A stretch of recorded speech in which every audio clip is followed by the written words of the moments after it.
எனக்கு துணை முதலமைச்சர் பதவி கொடுப்பது குறித்து முதலமைச்சர் முடிவெடுப்பார். துணை முதலமைச்சர் பதவி என்பது முதலமைச்சரின் தனிப்பட்ட விருப்பம். அவருக்கு அனைத்து அமைச்சர்களும் துணையாக இருப்போம் என உதயநிதி சென்னையில் பேட்டி.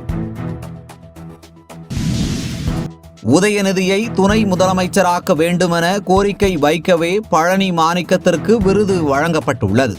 திமுக பவள விழாவில் உதயநிதியை துணை முதலமைச்சராக்க வேண்டுமென பழனி மாணிக்கம் பேசியது குறித்து தமிழிசை விமர்சனம்.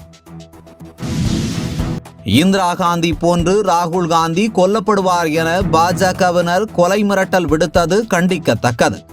மிரட்டல் மற்றும் வன்முறைக்கு இடமில்லை என்பதை மத்திய அரசு உறுதி செய்து ராகுல் காந்திக்கு உரிய பாதுகாப்பை வழங்க வேண்டுமென முதலமைச்சர் மு.க. ஸ்டாலின் வலியுறுத்தல்.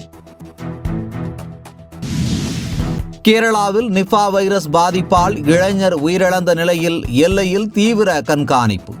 தமிழக கேரள எல்லையில் கண்காணிப்பை தீவிரப்படுத்தியது சுகாதாரத்துறை.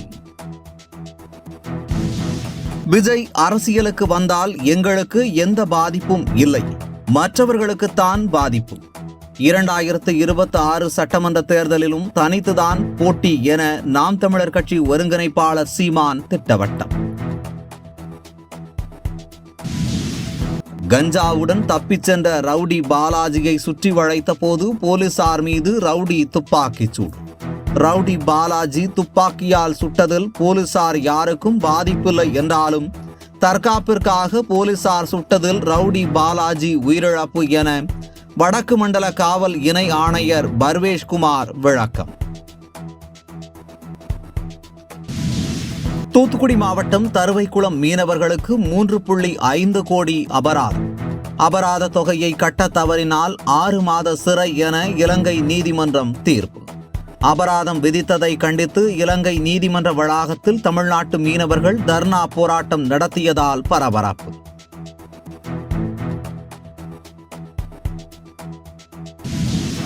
ராமேஸ்வரம் சென்னை நோக்கி வந்த சேது எக்ஸ்பிரஸ் ரயில் பெட்டிகள் திருச்சி அருகே தனியாக கழண்டு நின்றதால் பரபரப்பு. திருச்சி சந்திப்பில் மெதுவாக வந்த எக்ஸ்பிரஸ் ரயில் பெட்டிகள் கழன்றதால் பெரும் அசம்பாவிதங்கள் தவிர்ப்பு. என்றும் உங்களுடன் மை இந்தியா. முக்கிய செய்திகளை உடனுக்குடன் தெரிந்து கொள்ள சப்ஸ்கிரைப் பண்ணுங்க, பெல் பட்டனை பிரஸ் பண்ணுங்க. என்றும் உங்களுடன் மை இந்தியா.